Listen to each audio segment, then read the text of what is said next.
story is so incredible, in terms of like witnessing and not being erased. All of y'all, it's like you took a class on storytelling before you came here. I'm like really amped that you're so thoughtful and intentional around thinking about stories. So are y'all ready to get into your first set of storytellers? Now, we've been talking about story a lot. Are you ready for it? Okay. So our first storyteller up is Tiara Berry, who is a self-published author and small business owner who hosts journaling workshops to encourage the community in wellness, and her most recent guided journals has been added as a resource for Wheel Cornell Doula. Please give a warm welcome to Tiara.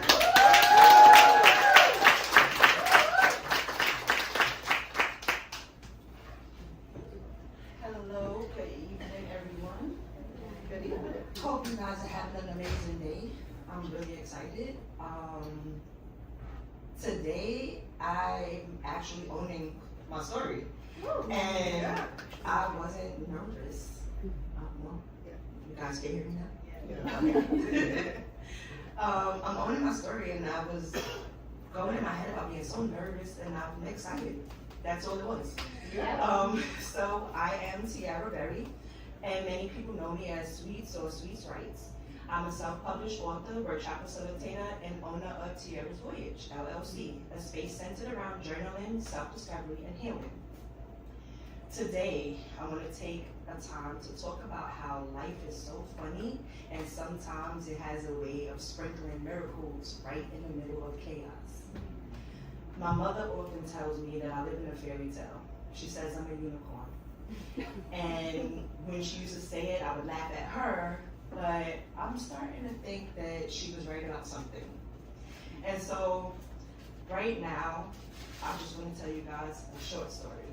And so 2 days before Thanksgiving of 2020, my youngest son, Eamon, had his first seizure. I was standing in the kitchen and I was making spaghetti when it happened.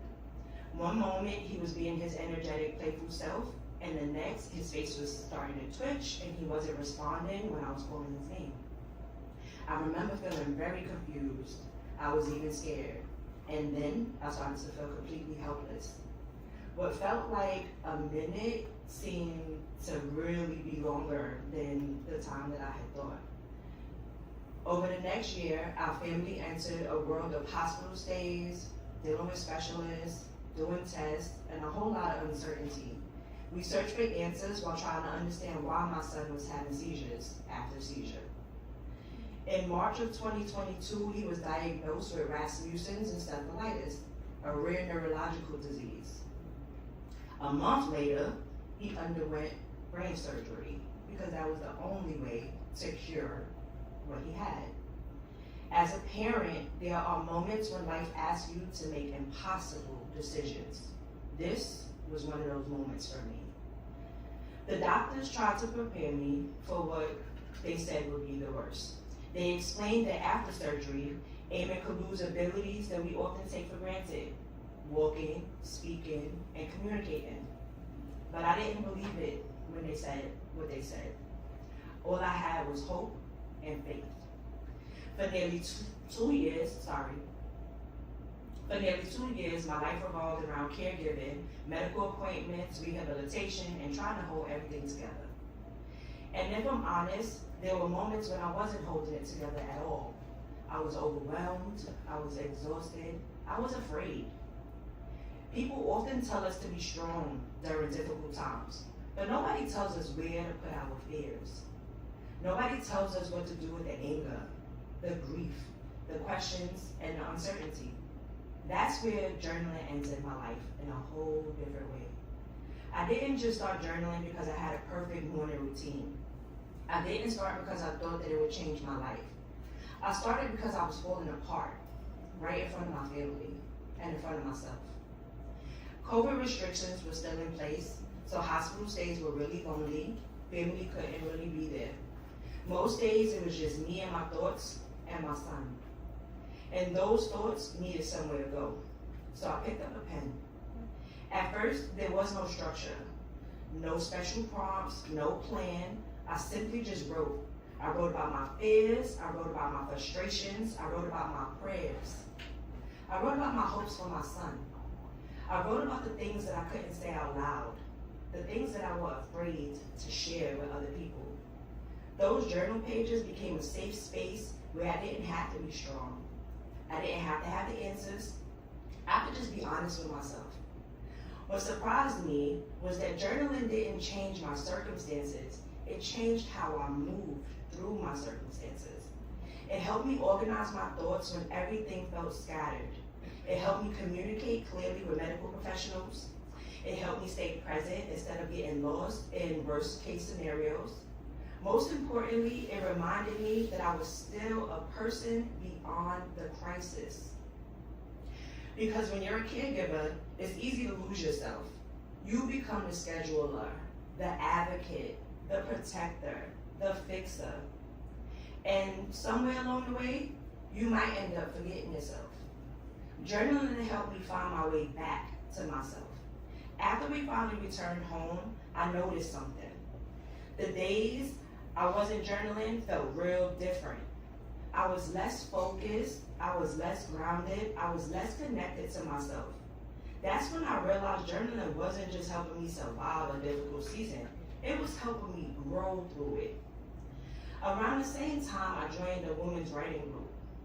For the first time, I saw my words not just as coping tools, but as a gift. The women in that group encouraged me to share my voice and embrace the things that I had always considered hobbies: my writing, my storytelling, and my creativity.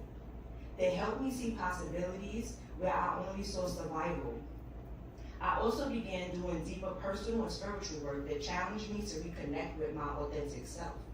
Not the titles that I carried, not the expectations from the people around me, not the roles that I played for everyone else, but just for me.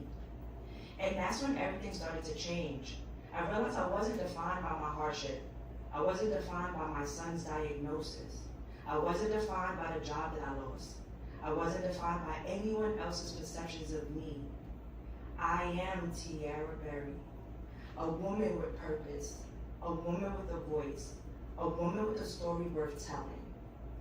And the beautiful thing is that the same is true for every single person in this room right now. Every one of you have a story. Every one of you has had an experience that has shaped who you are today. Every one of us has a voice that deserves to be heard. So stop being silent. Sometimes we just need a safe place to listen to ourselves long enough to hear it. For me, that safe place was my journal. What started as a survival tool became a healing tool.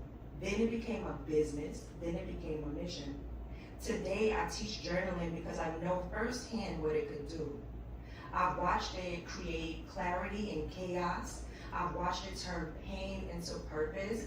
I've watched it help people reconnect with themselves. And I've experienced that transformation myself.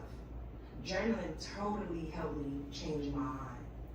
So before I leave you today, I want to challenge you to do something really simple. Tonight, before you go to sleep, write one honest sentence, just one.